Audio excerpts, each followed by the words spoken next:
We're real happy to be in the Mediterranean Sea. We had a wonderful transit making our way over here to the Ionian and the Adriatic Sea to conduct flight operations with our allies. It's always wonderful to work with NATO and build enduring partnerships and relationships. Emails is doing very, very well. I'll give you perspective. Over the last month, we've had 4 catapults and 3 arresting wires the entire time. So we are fully mission capable to meet all missions at any time, at any place. And the answer is yes. From where I sit, particularly in the captain's chair, we are doing very well. So it's really just a privilege to be participating in NATO's Neptune Strike. The foundation of our alliance is our shared values as NATO. On the sea, freedom of navigation at sea, and just security and prosperity throughout the region. As the centerpiece of Carrier Striker 12, this is our most adaptable, our most capable and maneuverable naval mission package that you're going to find in the world. And when added to our allies here in the region, we really just present an amazing force.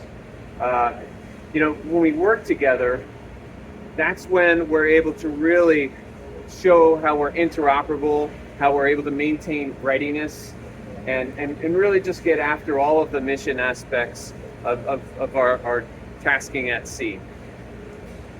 We've worked with forces from Finland, from Greece, from Italy, and France out here on the high seas and in the air, and there's just no doubt that we're able to, as an alliance, deter any threat.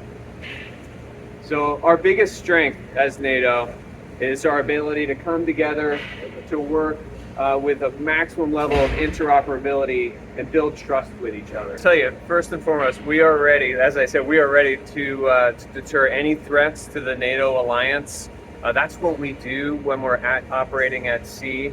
And really, on the day-to-day, we just focus on our training and our ability to be ready for anything that comes our way, whether it's the weather that is always challenging at sea sometimes, or an issue where we need to provide humanitarian assistance to someone when there's someone at sea that needs our assistance, we go and assist them. We've done that multiple times already during this deployment. Or if there's some crisis in the region, then we're able to respond to that too. So we really focus on training every single day, and that's how we approach it. In that case, in NATO is work together to build the trust, and which is crucial, as he has just said, is work together to increase, not to increase, to maintain interoperability. All my career in the Navy, we have been working together with all our NATO allies, and with this NATO strike, is the phase Bravo, because we had another phase Alpha in June. What we are increasing is that to integrate high-end maritime strike capabilities, and we are giving the opportunity to all allied nations to train, to practice, to be better in the all domain operations. So we are, and of course by that we are deterred. We deter any kind of threats to NATO, and we are ready to respond, as the Admiral said, if anything happens. So yes, what we are doing here is working, training, and improving as much as possible interoperability. Welcome to Ready Room 7. I'm Commander Wes Mize, the commanding officer of Strike Fighter Squadron 31. And this is our home away from home on the ship here. So we're originally stationed out of Naval Air Station Oceana in Virginia Beach, Virginia. So what you haven't seen prior to us getting here was a year-long workup process as we did a building block approach to get ready for our deployment. Some of the things that we did included unit level training, and then much bigger to the air wing level training, so all the 8 squadrons in the air wing working together. Subsequently, we then put that together with the ship, specifically the Gerald Ford. And then beyond that, our last step of training was to put the whole strike group together as our last check in the block before we came out here on deployment. So what does that all include?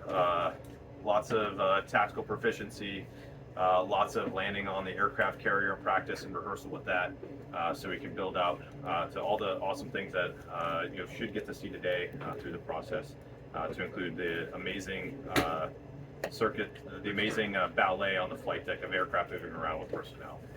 It is a truly incredible feat. This is the pilot house of the Gerald R. Ford. Talk you through some of the bridge watch standards that stand up here. Over here behind you, we have the quartermaster of the watch, responsible for our current position, making sure we're on track. Our JAL, talking to other ships and make sure that we have the contact picture for who's out around us. The helm and the lead helm standing behind the center console, that's who's actually driving the ship, hands on the wheel, making the rudder move. The conning officer in the burgundy hat, they're giving the order to the helm and the lead helm to drive the ship.